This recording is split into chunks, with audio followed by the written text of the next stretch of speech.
For the ring dip, we're going to be utilizing gymnastics rings. If you use anything else but these, just make sure you can trust in them and then they're not going to snap or break, whatever it is. The ring dip is far more unstable than a dip you would be doing using parallel bars. If you're progressing into the ring dip, just make sure you have plenty of upper body strength and core strength. Your grip strength is on point and you don't have any wrist, elbow, or shoulder issues that are existing. You also want to make sure that you are really good at the basics. I highly recommend getting really good at push-ups, pull-ups, rows, and overhead movements. Anything you can work on before you move on to these. I would consider these a pretty advanced movement because they have so much instability within them that you've got to be able to control it as you're moving your weight up and down on these rings. First thing we want to do is we want to line up these anchor points. Okay, you can see how they slide across this pull-up bar. We want to make sure they're about shoulder width apart to make sure that they can clear our shoulders. If you're a super wide person, you don't want to have them in narrow, and vice versa. Next, because I'm going to be utilizing them from this direction, a lot of the gymnastics rings, they have a lot of extra strap to them that you're not using. I'd recommend putting the straps nice and high so they stay out of your face, and also make sure that you orient them away from you so they're not brushing up against your shoulder or anything else causing any kind of chafing or anything like that. Once you've got the width of the straps, and the straps are up out of the way, we want to make sure they're at a good height.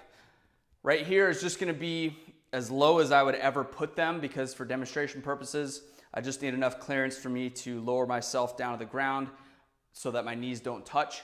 I'd recommend finding a space where you can utilize rings where you can allow your legs to fully extend. That's probably the most ideal situation. But for this case, just know that my height is a little bit different. So adjust height as needed as far as the rings are from the ground.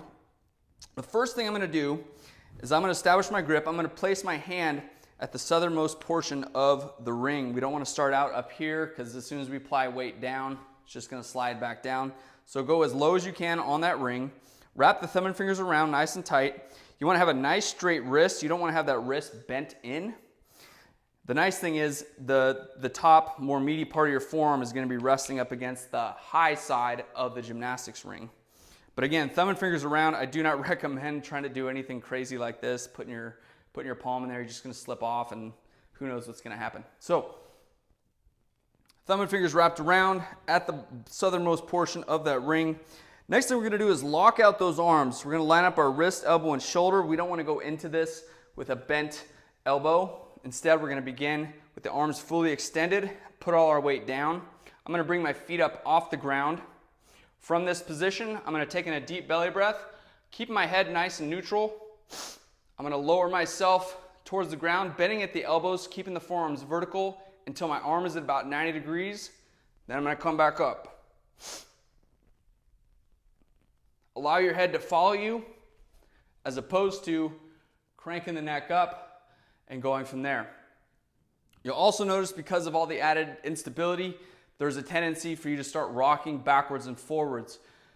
If you're going for high rep sets, you want to really avoid that. Instead, you're just going to want to stabilize by driving down, controlling the motion with your hips and your torso, and not trying to create too much of that forward-backward movement. Again, place the hand at the southernmost portion of the rings. Take a nice firm grip, arms extended, locked out, wrists, elbow, and shoulders in line, feet off the ground or the platform you're using. Belly breath, sink down, keeping the forearms vertical until you're at 90 degrees. Come back up.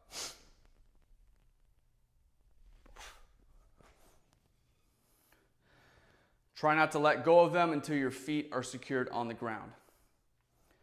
But that's how you do a ring dip.